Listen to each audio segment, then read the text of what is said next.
Bismillahirrahmanirrahim. Assalamualaikum warahmatullahi wabarakatuh. Alhamdulillahi rabbil alamin. Bismillahirrahmanirrahim. Wal aqibatu lil muttaqin wa la udwana illa 'alal zalimin. Asyhadu an la ilaha illallah wahdahu la syarika lah. Wa asyhadu anna Muhammadan abduhu wa rasuluh. Allahumma salli wa sallim wa barik ala sayyidina Muhammad wa ala alihi wa sahbihi ajma'in wa ba'du. Wa qala al-musannifu rahimahullahu ta'ala wa nafa'ana Allahu bihi wa bi'ulumihi fid darini amin. Berkata Imam al-Allamah Syekh Abdul Qadir Al-Jilani, semoga Allah Ta'ala merahmatinya dan kita mendapat manfaat serta barakah ilmunya. Lazimkan dirimu mematuhi Tuhan Azza wa Jalla pada waktu senang dan susah, pada waktu miskin dan kaya, pada waktu sempit dan mewah, ketika sakit dan sihat, ketika baik dan jahat, ketika menerima nikmat atau terhalang daripadanya. Aku tiada nampak obatnya kecuali dengan berserah diri keseluruhannya kepada Allah Azza wa Jalla. Jika dia putuskan sesuatu ke atas kamu, jangan kamu merasa kurang senang terhadapnya. Jangan kamu menentang. Jangan kamu menentang dia atau mengadukan hal itu kepada selain dia. Kerana sikap yang begitu akan menambah bala ke atas diri kamu. Tetapi hendaklah kamu bertenang, berdiam diri dan tidak terhirau kerananya. Tetapkan diri kamu di hadapannya dan terimalah apa yang diputuskan buat diri kamu. Kelak kamu akan berlega hati bila datang perubahan nasib kamu sedikit masa lagi. Jika kamu memang bersikap seperti itu, biarlah nanti dia akan mengubah kebosanan kamu dengan kemesraan serta pengesaan dengan kegembiraan. Ya Allah, ya Tuhanku, tetapkan diri kami di sampingmu dan bermesra denganmu, dan kurniakanlah kami kebaikan di dunia dan kebaikan di akhirat, serta selamatkan kami dari seksa api neraka. Nasihat dan peringatan Syekh Abdul Qadir Al-Jilani kepada kita semua, supaya kita muwafaqah, melazimi muwafaqah dengan segala perintah Allah. Maksud muwafaqah yakni bersetuju, bukan redha serta yakin bahawa apa yang Allah Ta'ala takdirkan kepada kita itu dan apa sahaja perintah Allah dalam semua keadaan itu adalah baik untuk kita. Apa sahaja takdir Allah, sama ada yang baik pada pandangan kita atau yang buruk pada pandangan kita, maka ia adalah baik untuk kita. Maka untuk melaziminya, maka ianya berlaku atau terhasil bila mana kita yakin kepada Allah. Seorang yang meyakini bahawa Allah Ta'ala tidak menentukan kepada dirinya melainkan yang baik-baik, maka dia tidak akan berwasangka dalam semua perintah Allah dan dalam penyerahan dirinya kepada Allah. Yakin tadi yang akan membawa kepada redha, dan ianya semua berpunca daripada husnudzan billah, iaitu wasangka baik pada Allah. Kerana itu disebut dalam hadis kursi, bila Allah Ta'ala berfirman, ana inda dhanni abdi bi, aku mengikut sangkaan hamba-Ku kepadaku. In dhanna khairan fa khair, wa in dhanna syarran fa syarr. Kalau dia sentiasa wasangka baik, baik dia dapat. Kalau dia wasangka buruk, buruk dia dapat. Kerana itu penting membina, mengukuhkan, menyuburkan wasangka baik pada Allah. Sama ada mengukuhkannya dengan ilmu kita, yang membawa pada keyakinan bahawa Allah tidak menentukan mereka yang baik-baik, ataupun mengukuhkan dan menyuburkan wasangka baik kepada Allah Ta'ala dengan melihat sifatnya yang pemurah. Bila kita melihat sifat yang pemurah, maka kan Allah Ta'ala akan memberikan kepada kita keburukan dalam hidup. Sebab Allah itu pemurah, Allah itu maha baik. Dan bagi membina dan menyuburkan wasangka baik kita pada Allah, maka dengan berteman dengan orang-orang yang baik. Manusia terpengaruh dengan siapa yang berada di sekelilingnya. Dan bagi menyubur dan menguatkan wasangka baik kita kepada Allah, maka bacalah sejarah.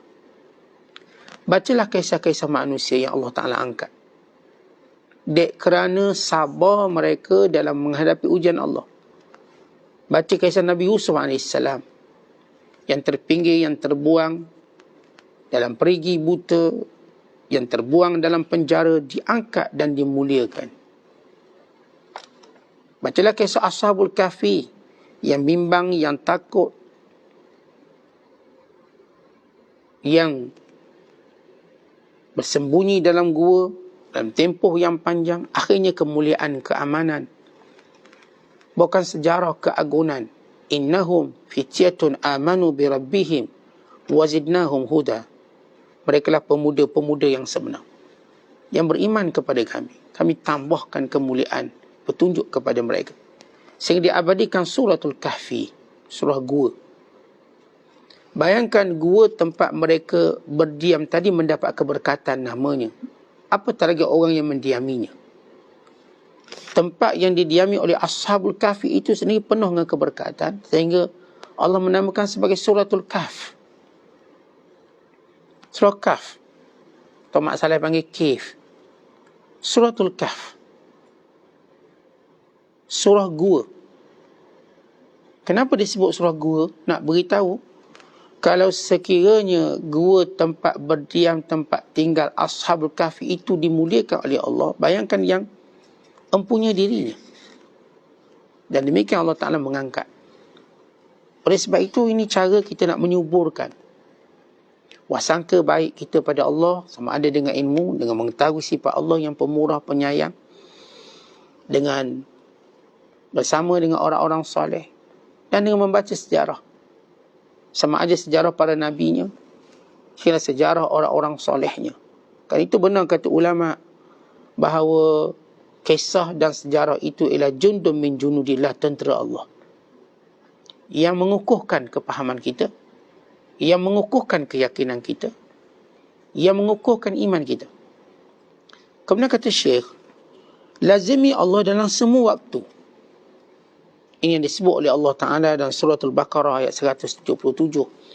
وَالصَّابِرِينَ فِي الْبَأْسَاءِ وَالضَّرَّاءِ وَحِينَ الْبَأْسِ.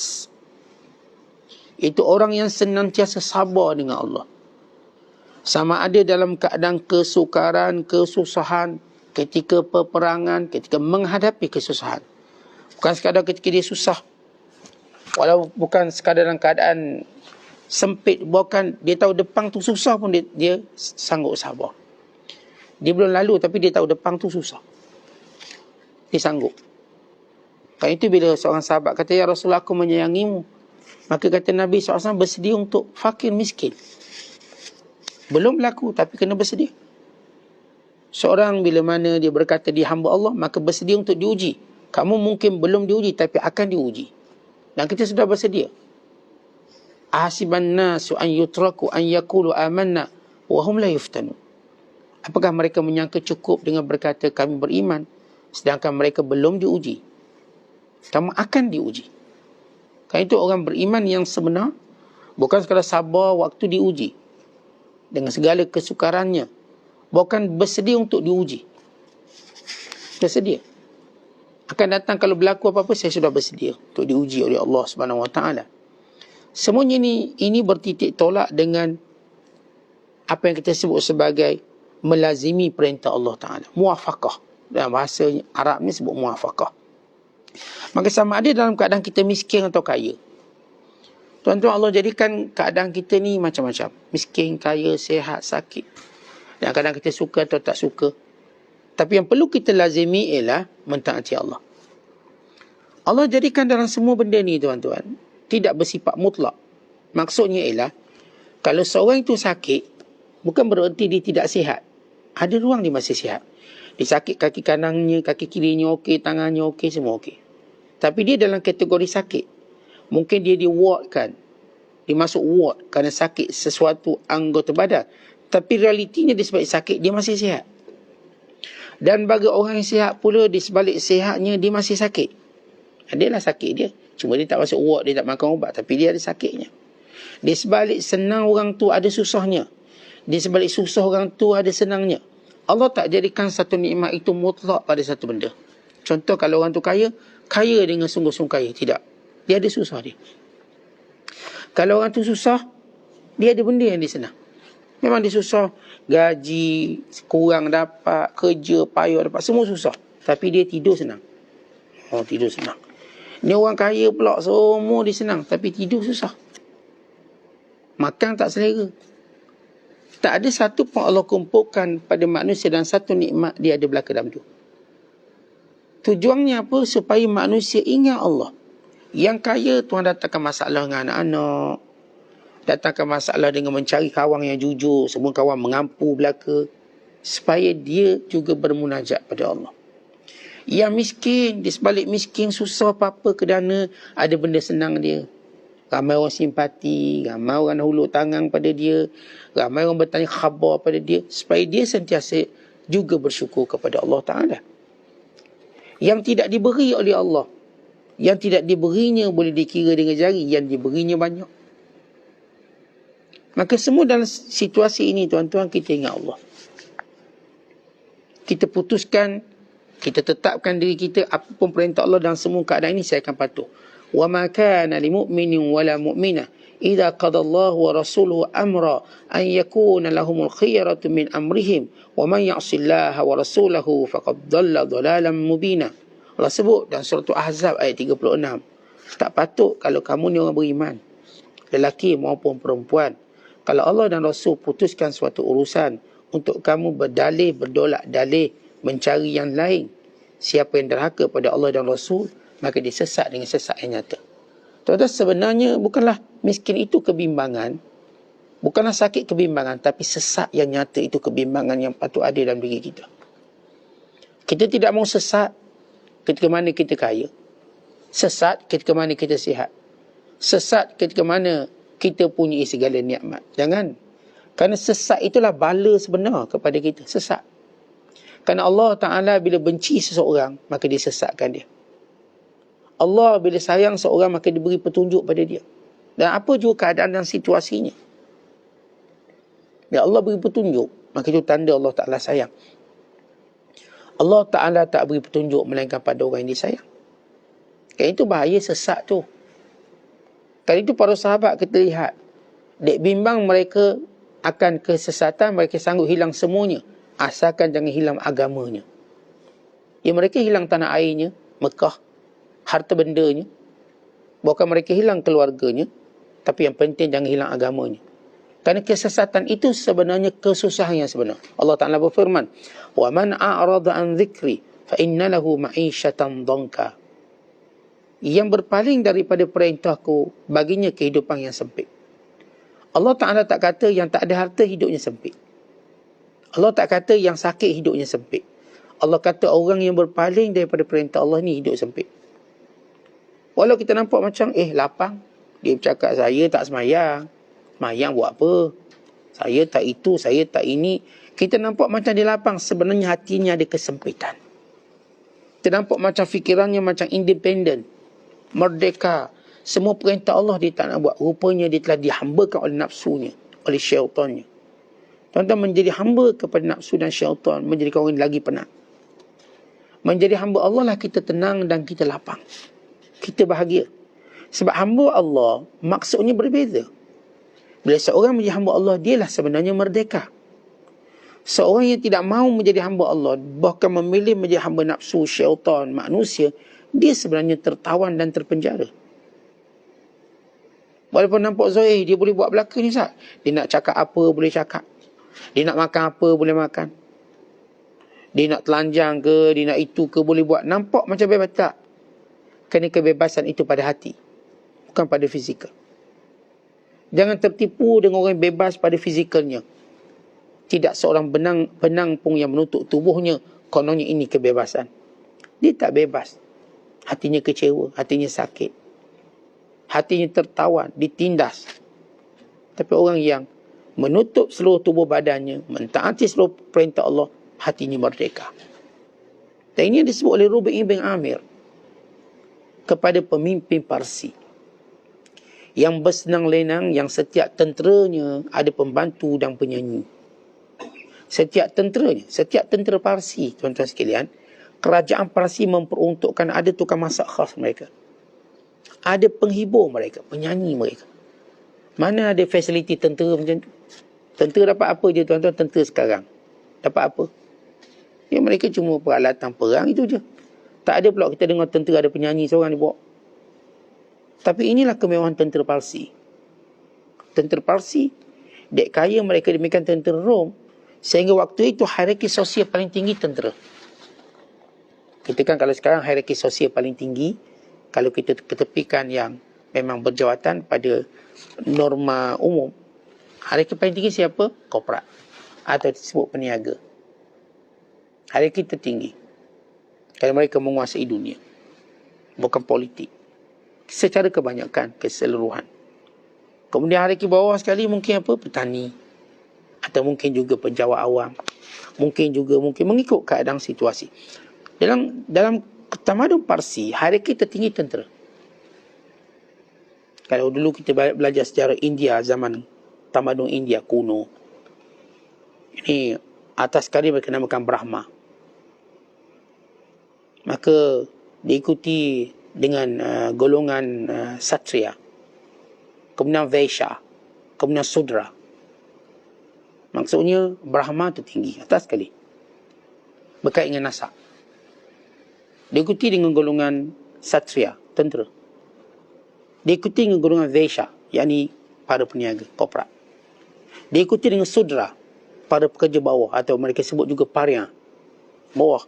Sudra yang terus diperhambakan dalam sistem organisasi sosial.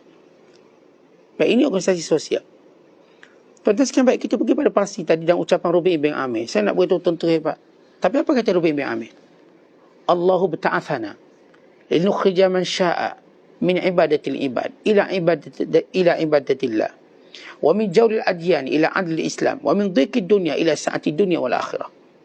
Allah menghantar kami bagi menyelamatkan manusia semuanya daripada memperhambakan sesama mereka kepada memperhambakan Allah, daripada kezaliman agama kepada keadilan Islam, daripada kesempitan dunia kepada keluasan dunia dan akhirat. Dan orang yang kita nampak kononnya cuba nak bebas, mereka terperangkap dalam kesempitan dunia. Seorang bila mana tak beriman pada akhirat, mereka sudah hidup sempit. Orang beriman dengan akhirat, hidupnya luas. Umpama seorang walaupun duduk dalam penjara zahirnya, tapi di penjara yang dibuka untuk dilihat pemandangan semuanya. Berbanding seorang yang duduk rumah banglo tapi terkunci di dalamnya. Dia tidak melihat melainkan dinding-dinding kehidupan dunia yang terhad. Kita duduk dalam penjara, tapi di sebalik jeriji-jeriji besi tadi kita dapat melihat pemandangan laut, pemandangan gunung ganang, keindahan sawah padi. Ya, kita tahu penjara ini pasti kita dibebaskan. Umpama orang beriman itu seperti burung dalam sangkar. Dia tahu kelak dia akan meninggalkan sangkar itu. Dia akan bebas keluar, terbang tinggi. Dan umpama orang kafir munafik seperti binatang dalam kandang. Kalaupun dibebas, dia tak boleh pergi ke jauh ke mana. Dia cuma main di bawah. Orang beriman, dia akan terbang sebagaimana burung, bebas menguasai angkasa. Begitulah keadaan orang beriman dan kebebasan mereka nikmati. Sebab itu jangan terpedaya dengan orang-orang yang melonggarkan hubungan dengan Allah, bahkan membuang hubungan dengan Allah, kononnya merdeka, bebas. Dengan bebas bercakap, dengan bebas bertindak, kita ingat dia bebas tak? Dia terpenjara dan kesempitan hidup. Sebab itu kata Syekh, terima segala perintah Allah dalam semua keadaan. Dan tidak ada obat yang lebih baik daripada menyerahkan diri urusan kita kepada Allah Subhanahu Wa Taala. Itu Allah Ta'ala menyebut, siapa yang menyerahkan urusannya kepada Allah, apa kata Allah? Inna Allah balighu amri. Allah akan menyampaikan seluruh hajat dan tujuan dia. Balighu amri, ya. kita ada urusan kita, Allah sampaikan. Kemudian kata Syekh Abdul Qadir lagi, sekiranya berlaku sesuatu yang kita tak suka pada diri dan akal kita yang dangkal ini, jangan mengadu pada makhluk tentang Allah. Mengadulah pada Allah. Tuan-tuan, Allah paling tak suka seorang mengadu perbuatan Allah kepada orang lain. Kenapalah Allah buat aku macam ni? Dia ngadu ke si Ali, si Abu ni. Aku nak tanya, kenapa Allah buat aku miskin? Kenapa? Kenapa Allah tak jadikan aku kaya macam orang lain? Kenapa Allah jadikan aku sakit, tak sihat? Ini paling Allah murka. Bila mengadu perbuatan Allah pada makhluk. Allah suka bila kita mengadu perbuatan makhluk pada Allah. Dan mengadu apa yang Allah takdirkan pada kita kepada Allah. Ya Allah, aku lemah. Aku tidak mampu. Ya Allah, ujian ini berat bagiku. Ya Allah, Engkau mengetahui kelemahanku. Engkau mengetahui kebodohanku. Engkau mengetahui sekian-sekian. Kalau Allah uji, kita mengadu pada Allah, Allah kasihankan kita. Kalau kita ada masalah makhluk, kita mengadu pada Allah, Allah tolong kita. Kalau kita ada masalah dengan diri kita, lalu kita mengadu pada Allah, maka Allah baiki diri kita. Tapi bila kita mengadu je pada makhluk, kita mula membuka pintu kehinaan. Pintu kehinaan diri kita dan pintu penghinaan makhluk pada kita. Tak ada seorang pun membuka pintu makhluk untuk diadu masalahnya, melainkan dia sedang meletakkan diri dalam penghinaan. Allahumma illa, melainkan kalau dia mengadu pada makhluk dan keadaan hatinya bergantung pada Allah. Kata asasnya, apakah secara mutlak mengadu makhluk? Tak boleh. Tidak secara mutlak. Kadang-kadang kala kita boleh mengadu pada makhluk. Tapi bukan mengadu untuk menunjukkan takdir itu jahat bagi kita. Mengadu untuk tunjuk mana solusi untuk kita menghadapinya. Mana solusinya? Hati kita bergantung pada Allah, penyelesaiannya dan juga jalan keluarnya. Namun makhluk ini sebagai satu bentuk muamalah kita. Nabi SAW pernah berkata pada Aisyah, wa ra'sah, aduh sakit kepala. Satu hari Aisyah bila baginda SAW pulang ke rumah, Aisyah kata, wa ra'sah, aduh sakit kepala. Lalu kata baginda SAW, wa ra'sah, bukan aku sakit kepala ni. Yang membawa kewafatan Nabi SAW. Kan Nabi pun terduduk dengan sakit kepala sehingga diikat kain pada kepala Rasulullah. Sakit sangat diikat, keras, kuat. Berbaluk kepala baginda sallallahu alaihi wasallam, dia sakit kepala yang kuat. Tentang Nabi mengadu, bercerita pada Aisyah, wa ra'sah. Tapi hatinya dengan Allah. Ya kadang-kadang kita beritahu sakit lah. Tak berapa sihat ni, bau ni. Apakah kita mengadu hati kita dengan orang? Tak. Itu cuma muamalat. Sebab kita hidup dalam alam realiti bersama manusia. Kita mungkin bercerita masalah kita, tapi kita tahu yang menyelesaikannya Allah. Hati kita dengan Allah. Kalaupun kita cerita tak ada duit, bisnes low, bukan kita nak suruh dia selesaikan. Ia sebagai satu kelemahan kita sendiri. Tetapi hati kita dengan Allah, kita tahu. Mudah-mudahan dia nampak jalan kepada Allah apa yang kita tak nampak. Dia berkata, tak apa man, ujian ni seketika je man, nanti insyaAllah. Aku pun pernah diuji macam tu. Maka dengan cara tu dia nampak jalan Allah. Tetapi kalau kita mengadu sama makhluk untuk tahu jalan Allah yang sebenar, kerana bila kita ada masalah, barangkali jalan itu tertutup untuk kita. Sehingga kita jumpa orang tertentu yang boleh membuka jalannya. Dia beritahu gini, aku dulu pun kena, tapi bila aku solat hajat, aku istikharah, bila aku jumpa dengan tuan guru ni, ustaz ni, dia pun nasihat aku, maka aku nampak jalan keluar. Kadang benar tuan-tuan, bila seorang ada masalah, maka yang pertama tertutup segala minda dan akalnya. Tertutup segala helah dan ikhtiarnya. Bukan terkunci segala pandangan dan juga segala fikirannya. Itu namanya masalah. Masalah dia datang tuan-tuan, ditutup akal. Itu nama masalah. Kalau dia tak tutup akal, kita tak nama masalah. Bila datang masalah, tutup akal. Dan yang paling buruk dan teruk, ditutup agama kita. Akhirnya kita kata, semayang buat apa doa buat apa, tak jadi apa pun. Lalu kita tanya balik, awak bila semayang tak dapat apa-apa, awak kata buat apa semayang tak dapat apa juga. Doa, buat apa doa tak dapat apa-apa juga. Habis orang pergi hospital tu ramai tak sembuh, dia pergi juga hospital. Orang pergi hospital ramai mati, dia pergi hospital juga. Buat apa pergi hospital, ramai mati. Kenapa dia nampak ada benda yang tak kena untuk dia? Silap dia kat mana? Dan dengan bahasa lain, kalaupun dia tak nampak kesilapan dia tahu inilah takdirnya. Maka bila dia doa, dia tak dapat hari ni, bukan bermaksud dia jangan berdoa. Mungkin ada kesilapan bagi pihak dirinya. Atau mungkin ada sesuatu yang perlu ditunggu waktu dan tempohnya. Saya tak jumpa manusia dalam urusan dunia, kalau dia mula nampak tak berkesan, dia berhenti buat. Dia akan terus buat. Macam saya katakan orang pergi hospital. Ramai pergi hospital. Kadang dia pergi 5-6 kali tak sembuh, tapi dia tetap pergi juga. Bahkan kadang-kadang dia pernah hantar mak ayah di hospital, mak ayah dia mati kat hospital. Tapi dia tetap pergi juga. Kan dia tahu itu jalan ikhtiar. Ikhtiar kita sebagai makhluk. Maka apatah lagi berkait dengan apa yang Allah perintah. Kerana apa yang Allah perintah ni tuan-tuan, walau tak dapat macam kita nak, kita dah dapat lebih baik daripada apa yang kita nak, pahala. Dan kita doa, ya Allah nak anak. Kita doa tu nak anak. Doa pagi, petang, malam. Katakan kita tak dapat. Katakan. Tuan-tuan dah dapat lebih baik pada tu. Apa dia? Pahala. Darjat. Nanti tuan-tuan masuk syurga, tuan-tuan nak anak berapa ribu orang. Bila ada seorang bertanya Rasulullah, apakah dalam syurga tu kami boleh beranak? Ini bagi orang yang memang kat dunia tak ada anak. Yang anak ramai tak fikir, tak tanya dah. Sebab boleh beranak syurga. Ni pun serabut saat 3 orang. Yang tak ada anak, tanyalah. Ya Rasulullah, apakah boleh beranak? Nabi kata, ya. Dan ia berlaku sekelip mata. Mengandung, beranak, besar anak tu. Sekelip mata. Tak ada sakit, tak perlu induce. Tak perlu Caesar. No need. Semuanya mudah. Ni kalau orang tanya macam ni, orang tak ada anak kat dunia lah. Yang saya kata, kalau anak bersepoh kat dunia, dia tak akan tanya soal ni. Dan syurga beranak.